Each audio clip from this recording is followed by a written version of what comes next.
Hi, everybody. Back again for. Do you guys remember the title of the one we're reading this time? Can you remember the title and the author? I think maybe you could. I'm not even going to say either this time because you know which Jack and Annie book we're reading and who wrote it because you guys are so smart. All right, we're on chapter 9, Fly Away Home. So, let's see what happens. Annie was in a little bit of trouble. Maybe you guys guessed what was going to happen this chapter, and let's see if it really happens. The white horse stopped at the low wall by the edge of the track. "He's come for us!" cried Annie. The guards stared in awe at the horse. Annie broke free and dashed over to Jack. He grabbed her hand, and they ran to the horse. The guards shouted and started after them, but they were too late. Jack and Annie had already climbed over the wall and into the waiting chariot. "Go, go, go!" Annie cried to the huge white horse.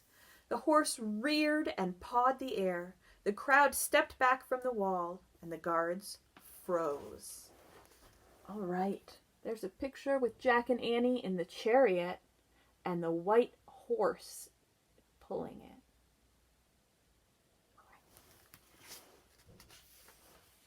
Jack looked up to where Plato was now standing.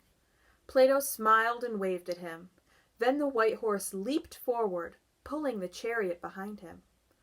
Jack couldn't even wave back at Plato. All he could do was hold on tight as the horse galloped beside the Olympic racers.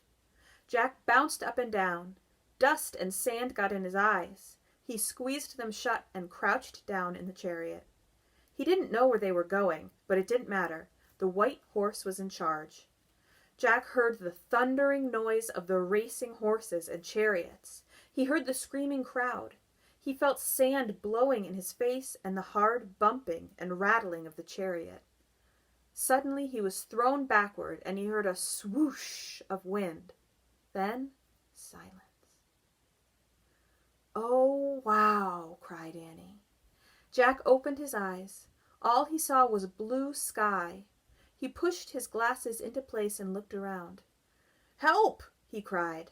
The white horse had grown giant, feathery wings and was pulling their chariot into the sky. Jack gripped the railing of the chariot and held on for his life. "To the tree house!" shouted Annie. Below, the Olympic crowd watched in stunned silence. The winged horse left the games behind and flew over the temple of Zeus, over the statue of Nike, over the sacred olive trees, and the gymnasium. On they went over the poet's house, the Greek theater, and the field of white tents. Finally, the winged horse coasted to the ground near the olive grove. Whew! There's that horse with wings and Jack and Annie in the chariot behind. The wheels of the chariot bumped onto the grass. Then slowly, slowly they came to a stop. Jack and Annie stepped out of the chariot. Jack's legs were so wobbly he could hardly walk. Annie rushed to the horse and stroked his neck. "Thank you," she whispered. Jack patted the horse's long white neck too. "Thanks," he said. "That was the best ride of my life." The horse snorted and pawed the ground. "Come on, Annie, we have to go before they find us," said Jack. "I don't want to leave him," said Annie. "He's the most beautiful horse in the whole world." Her eyes filled with tears. "We have to," said Jack.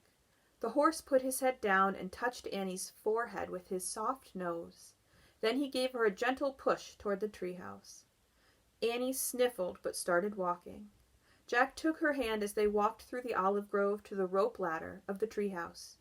"You first," Jack said. Annie started up the ladder and Jack followed. When they were inside, Annie hurried to the window. Jack grabbed the Pennsylvania book. He pointed to a picture of the Frog Creek woods and said, "I wish—" "Look!" said Annie. Jack looked out the window. The horse had spread his great feathery wings. He was rising from the field. The white horse flew high into the blue Olympian sky. Then he disappeared behind the clouds. Bye, called Annie. A tear rolled down her cheek. Jack pointed again at the Pennsylvania book. I wish we could go there, he said. The wind started to blow. The tree house began to spin. It spun faster and faster. Then everything was still. Absolutely still.